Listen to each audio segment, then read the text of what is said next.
Welcome, friends, to the experience at Conservation Station.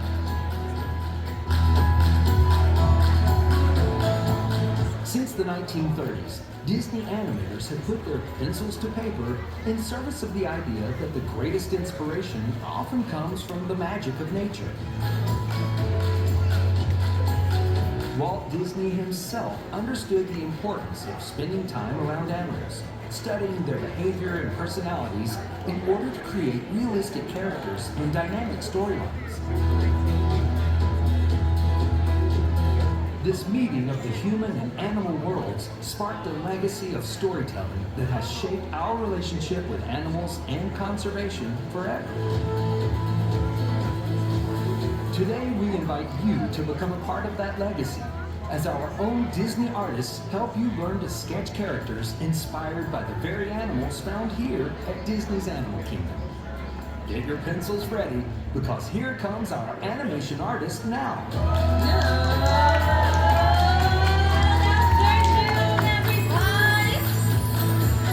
How are we doing today? Oh my goodness, that good sounded a little bit low. Okay, I know it might be the weather, but let me ask another question. Who's ready for a nap? That makes sense, my friends. You are more than welcome to take a nap. Just please don't snore. Now, welcome to the animation experience. My name is Lisbeth, and I'm going to be the Disney artist for you today. And we're going to have an awesome time drawing the one, the only, Shere Khan. Okay, only a few reactions there. So we are drawing the tiger from the Jungle Book. Ah, there we go. It all comes in. You guys can do it, right? Because you sure can.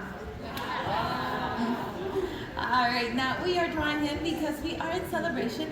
We're celebrating Black History Month, and to do so, we want to highlight one of our first Black animators, that is Floyd Norman. Now, he is an amazing artist, and I'm saying in present time because I want to make sure you guys have this clear.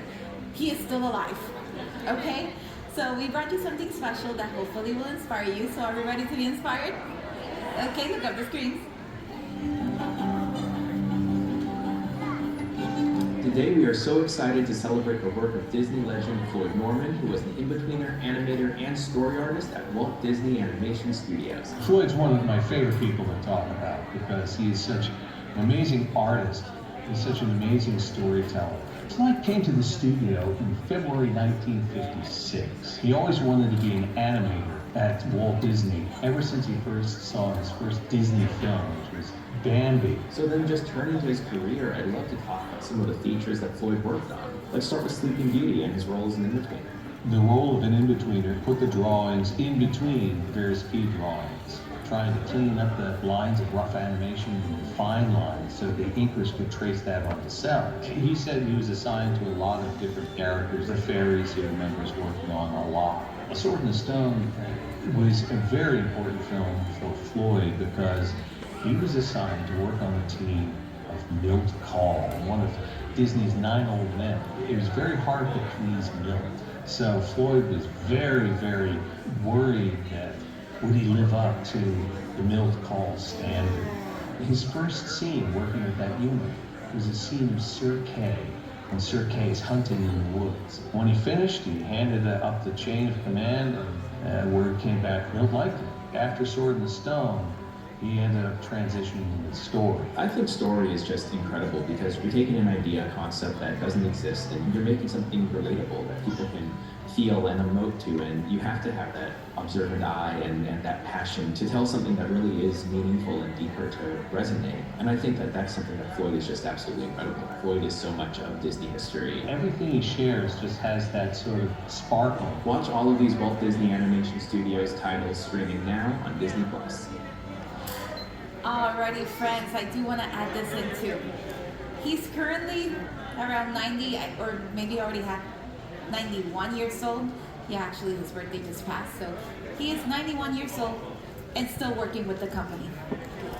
He is doing illustrations for Disney Publishing, so definitely amazing. If you follow his Facebook, you get to see he literally posts this every single day. I don't know how he does it, but that happens when you love what you do. That's right. Okay, so are we inspired? So let's hop onto it and oh dear. I I don't have an eraser. Does anyone have an eraser? No? Well, that is because this is a drawing class, not an erasing class. So we don't have that much time to be drawing, erasing, drawing, erasing. So what I would like you guys to do is to draw very soft, very light, and then mark it better when you feel it's right. And if you do have a happy accident, that's fine. Be like Elsa and let it go. Yes. So let's go ahead and we are gonna start with his nose. His nose is basically this space over here. We're just gonna shape it in a little bit.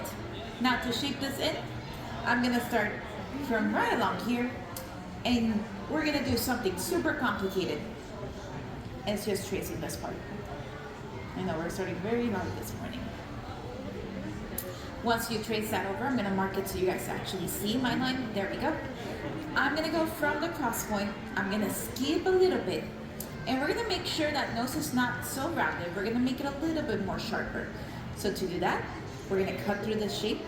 We're gonna dive down to the next section over here. Once you dive down to the next section, you can trace the rest of this until you reach that centered line.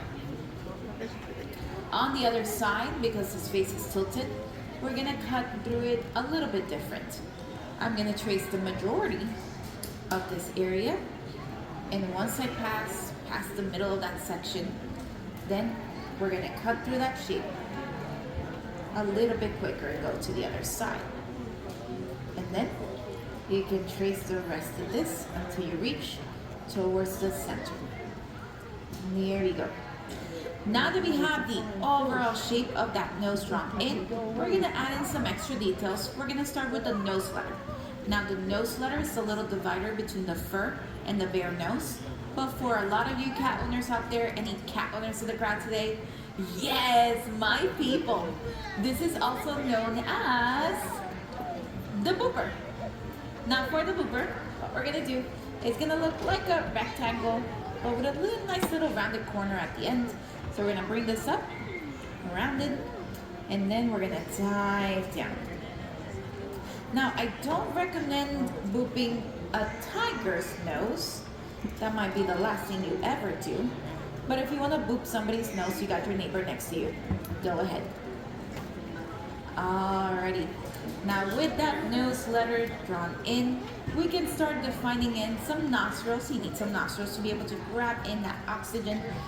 To do that, I'm just gonna open this up. We're gonna make almost 2 halves of a pumpkin seed. So it's gonna be quite wide, quite big. And over here, we're gonna curve this up and then we're gonna dive down. Now, if you wanna shade those in, you are more than welcome to.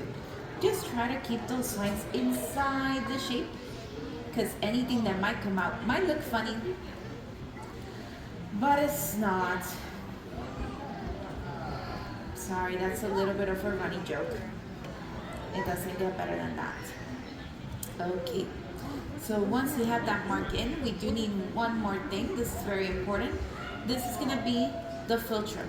Now the philtrum, you're just gonna trace this line until the end of your circle.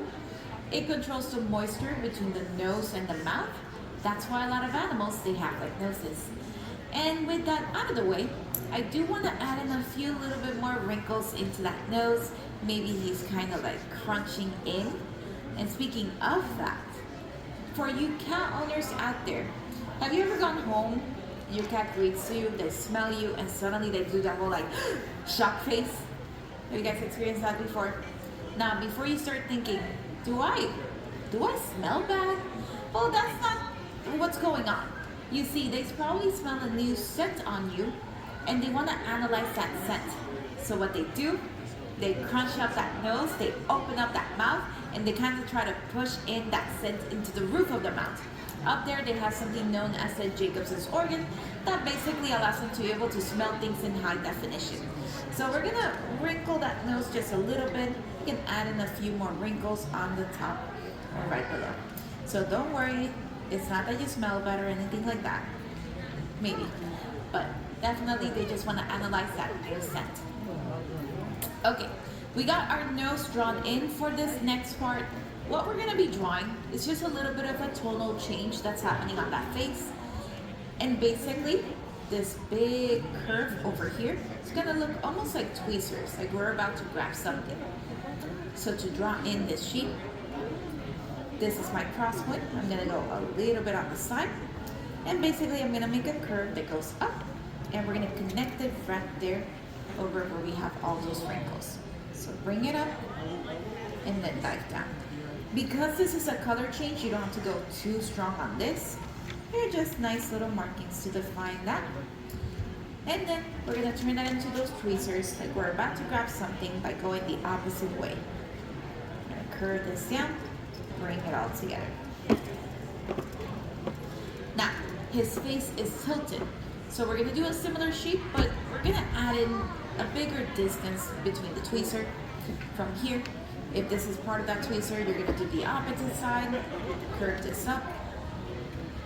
But for the lower line, instead of tracing this over, I'm actually gonna dive down and then bring it up.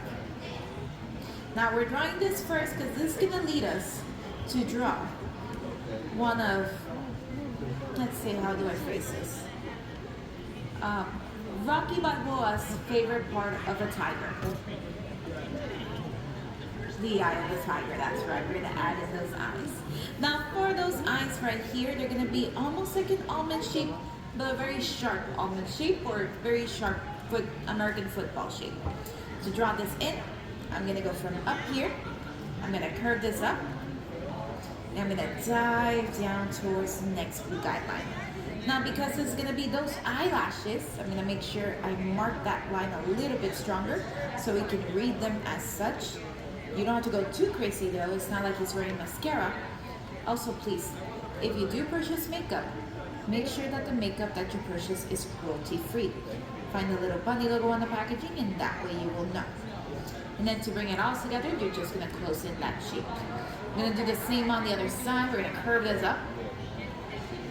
We're gonna dive down. We're gonna make it a little bit more readable by making it thicker. And then curve this down and bring it back in. Here we go. And having those nice eyes right there in the front of the face gives them a really good depth perception and be able to tell what things are close or far, which is amazing for hunting. I do want to make sure he can actually blink. So we're going to add in some lines for his eyelid. And I would like to say that he is the antagonist of the story, yes. But sometimes when you see at least the animated film version, he tends to sound a little bit more of like an older gentleman who just doesn't want any kids on his lawns. And sometimes that kind of shows up in your face, so we're going to give him some wrinkles. A little bit of eye bags in there. And then, now, he looks really scary. Maybe a little bit sleepy, so why don't we go ahead and add in some life in those eyes by drawing in some pupils. You can have him looking wherever you want to. I'm gonna have him looking towards where that nose is pointing. But again, you can draw whatever you like for this part. I'm just gonna go around and around and around and around. And once you have a shape you like, go ahead and put a ring on it. Let's go on the other side. We're gonna go around and around and around and around. Once you have something you can compromise with, you can put a ring on it too. Why not? And I'm gonna go ahead, I'm just gonna shade it in completely. If you wanna leave a little gap in white, you can. I'm just keeping it like that because that's how he tends to be animated, with just a black little dot for those pupils. Okay, now, we are drawing a tiger. And this next part we're gonna be drawing is something that every single tiger is known for. Now, can anybody tell me what it is? You can scream it out. Why am I listening so many different? Okay, that is so fun. Alright, so I'm gonna give you guys one more try. Something that you can spot on a tiger. That's right, expressive eyebrows. Yeah, that's the first thing you think about when you think about a tiger, right? Okay, not really. But whenever we're animating characters that are not human, we like to anthropomorphize them, which just means giving them human characteristics so that us as a human viewer can relate to them better. And in his case, you see that tweezer line you made? We're gonna go over it and we're gonna make it very sketchy, very messy. These are gonna be those eyebrows. Don't worry, they don't have to be on fleek, they don't have to be on point. Some nice eyebrows would do. Now, you can be very sketchy with this because this animation was made during the Xerox era of animation. What does that mean? Well, before that era, whenever we would make any hand-drawn animation, we would actually have the animators draw on paper and pencil, be very sketchy, very messy, then send up to the cleanup department. They would make those drawings nice and clean. Then they would send that towards the ink and paint department where they take those very nice clean drawings, they have a transparent cell, they ink on one side, and then they color on the other. Now, before I tell you about this actual era, we're gonna draw in the top of his head. It's not gonna be rounded, we're gonna add in some extra sharpness to it. So if you see where this line ends, I'm gonna go above it, and from here, we're gonna cut through that shape, we're gonna go all the way to the top, and then we're gonna dive down. But during this era, the Xerox era of animation, they discovered the magical power of a copy machine, yes.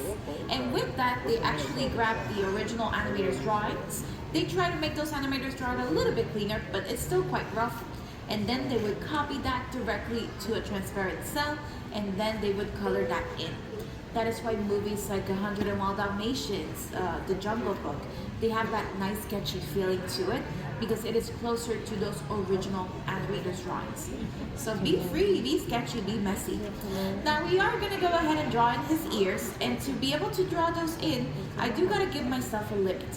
What we're gonna do, this is just a guideline, we're gonna softly connect these both ends over here, very soft, very light.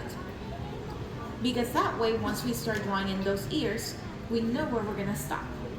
But keep it very light, okay? This ear over here, we're gonna do like a little mug handle.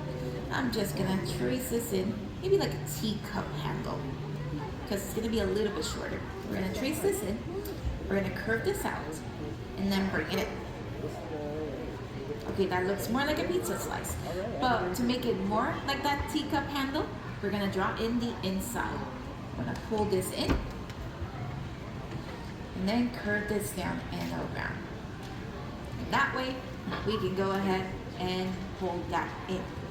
Now this ear does need some extra protection, so we're gonna add in something that a lot of animals have, not only tigers, your dogs, your cats have those too. My grandpa has them too. We're gonna give him some ear furnishings. Just a fancy term for hair in your ears. So, the other ear, he probably heard Mowgli is walking around that area and he wants to pay a little bit closer attention to it. So he can actually move those ears independently from each other up to 180 degrees, which is really fun. And that way they can focus on that sound whichever direction is coming from. Which means that our ear, we're gonna draw it fully, it's gonna be raised up. What I'm gonna do first, I'm gonna follow this line, I'm gonna curve this up, and then I'm gonna dive down, and I'm gonna stop before the end of our blue guideline, not at the end of it, before. So we're gonna go up, down, down, and then curve it in. So what we just drew right now is actually the inside of the ear. For the outside of the ear, to make it look like that mug handle, I'm gonna start a little bit wider, and then we're just gonna go parallel to our shape. So if you go down that way, you go down. If you pull this down, you go in and curve it in. You can add in those ear furnishings as well. Now, while we're defining this a little bit better, I do have a question to ask. Is anybody out there feeling frustrated yet? Brandon, put your hand down, you work here. Anybody else? Okay, I see you guys over there. Is this anybody's first time drawing Shere Khan? Yeah? Then this is the best Shere Khan you've ever drawn in your life! So don't worry about how he looks, have fun with it. You know, you don't even have to be drawing what I'm drawing. You want to give him some sunglasses, send him on vacation. That is up to you. This is your masterpiece, your artwork. You're in here relaxing, not doing a 2-hour line of flight or passage. So just have fun, enjoy. Even if you do have that near perfect drawing, I don't have the power to hire you anyway. The movie's already done and all the sequels too, and all the live action remakes as well. They don't need your help anymore. But let's go ahead and we're going to define in a little bit of a color change because he does have some orange on that face and then some white along the sides. So to define that in, I'm going to go from here, going to make a line that goes out, and halfway we're going to bring it back in towards the next cross point. So down and then drag it in. And this next part is going to look like the pathway of a bouncing ball, or maybe of a bouncing tiger. You guys know who I'm talking about? Tigger, that's right. So he's gonna jump up here, then he's gonna fall down, and then he's gonna go right to the top over here. So we can just add in those bouncing lines in there. And then on the other side, I would love to draw that in. However, there's something in the way that's not gonna let me. We gotta give him his smile. Yes, we're gonna draw in his mouth cheek. Now for this smile, it's a smile that is gonna be a little bit more contained. So what we're gonna do first, if you have your nice little connector right here, I'm gonna go a little bit down over here. And then we're gonna go down. We're gonna go through this cross point right here. Then we're gonna curve around. And once we're getting closer to the end, it's gonna go a little bit more straight in. So if you wanna mark this end first, you can. And now, let's bring it all together. There you go. That does not look like a smile just yet. To really make a smile, and I do need to question in that smile a little bit, we're gonna make a question mark right below our first curve. So curve it in, question that smile, and then we're gonna dive down and trace until we reach towards the filter. There we go. We have that nice little, I don't know, not menacing smile, but he's definitely thinking of something. So inside of that area, I am gonna add in a few little freckles. This is just a little reminder for myself of something that I do want to draw at the end, but I like leaving those fun lines at the end, so don't worry about that just yet. But just make sure you have those nice little reminders right there. And now that we have that smile out of the way, we can actually start working with the other side of that orangey part of his face. For this part, we're basically drawing this at an angle. So what I'm gonna do, I'm gonna go from the from the ear line over here. I'm gonna pull this down. And once I'm around halfway of that section, we're gonna dive down, bring it all the way to my next blue guideline, and we're gonna add a nice little jump over there as well. There we go. And while we're around this area, we might as well start drawing in those cheeks. Now for his cheeks, this is part of it. The lower part is gonna fall right along here, but I'm sketching it lightly first because we're gonna add in something that might be surprising for you guys. Because believe it or not, tigers, they have fur. I know, right? Such a shocking revelation. So let's go ahead and spend the next 8 hours drawing each and every strand of fur. We don't have time to do that. But instead, you can go over your lines and you can make some letter J's, W switchbacks, whatever works for you. This side is gonna look almost like a paintbrush or maybe a broom being swept to the side.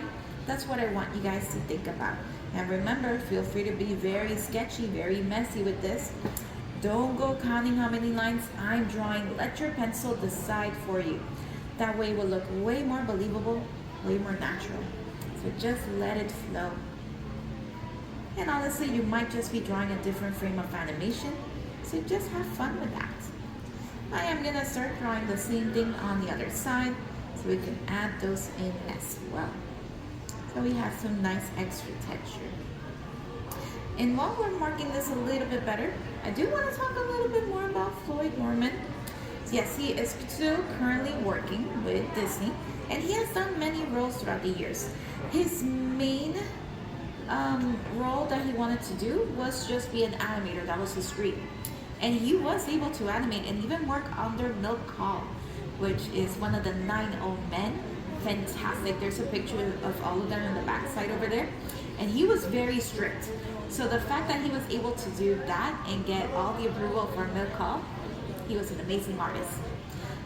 But in his free time, and for this part, we're going to give him a powerful jaw over here, almost like writing a letter J, just facing the other way. We're going to sketch it lightly first, bring this out, curve this down, and we're going to bounce right back up. We are not going to pass this blue guideline over here because we got to drag it right back in. And once you have the overall shape, we can add in all those extra lines, make it a little bit fluffier. But during Floyd Norman's free time, he was quite a funny guy. He would love to make all these sketches, make fun of the other artists. And did you know who he made the most fun of? Walt Disney. Yes. Now, Walt did not take it bad at all. He actually loved all those funny little gags.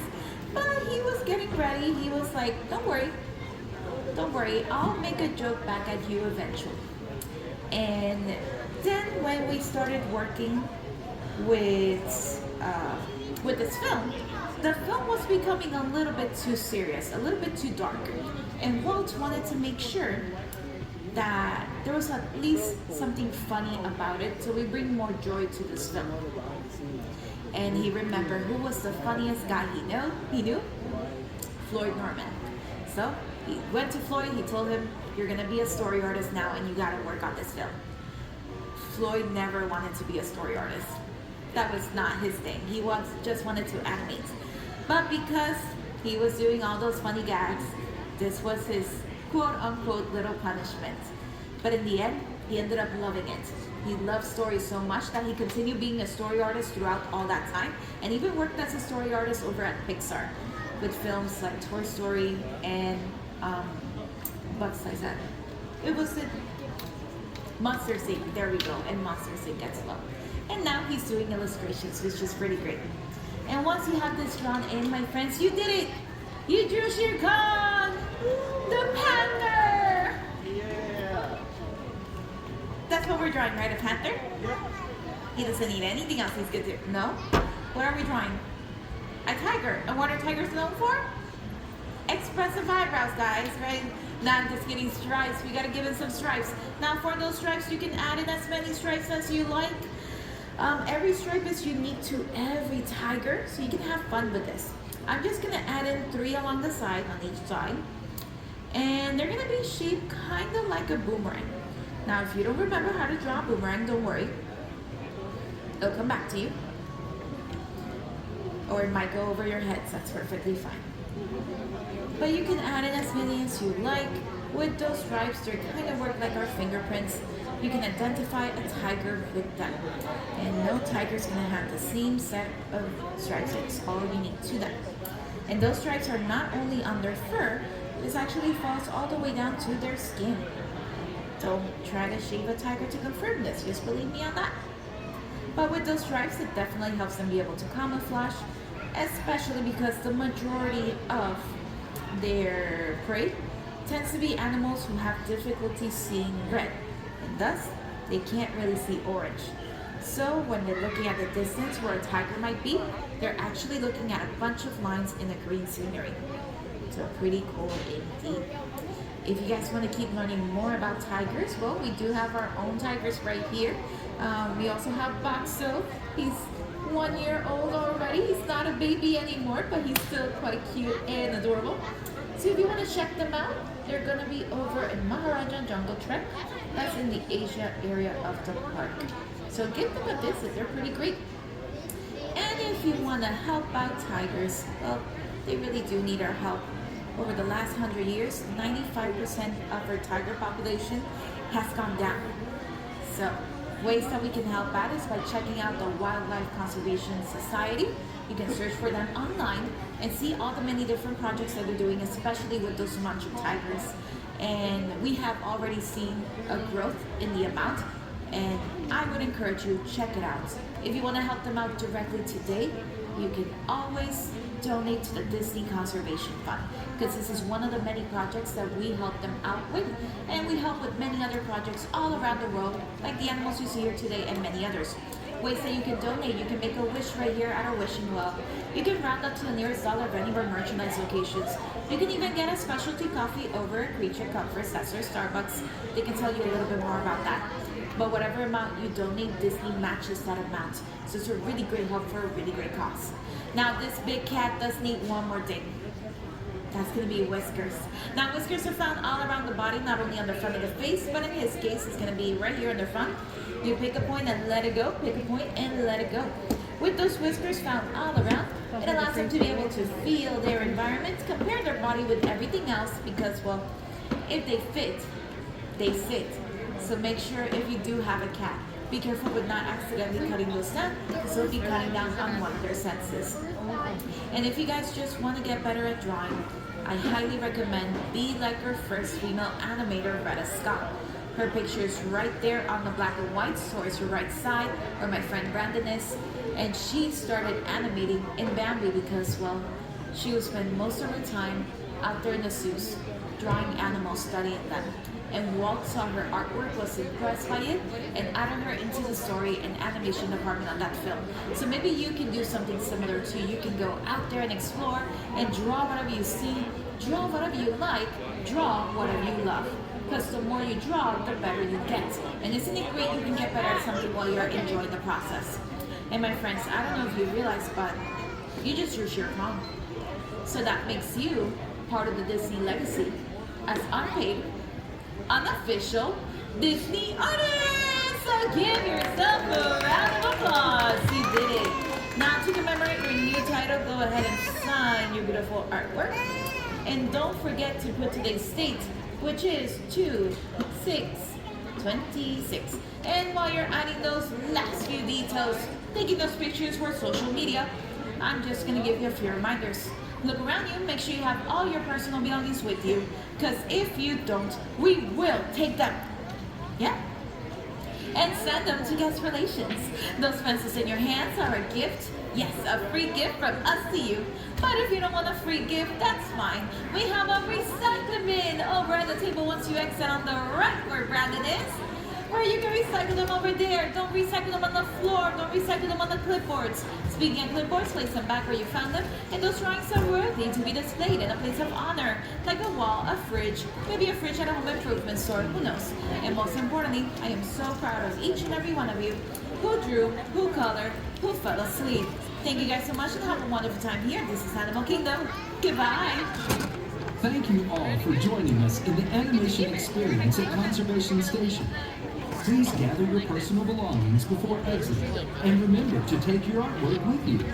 We hope you enjoy the rest of your visit at Rafiki's Planet Lodge and the rest of your adventure here at Disney's Animal Kingdom. Goodbye.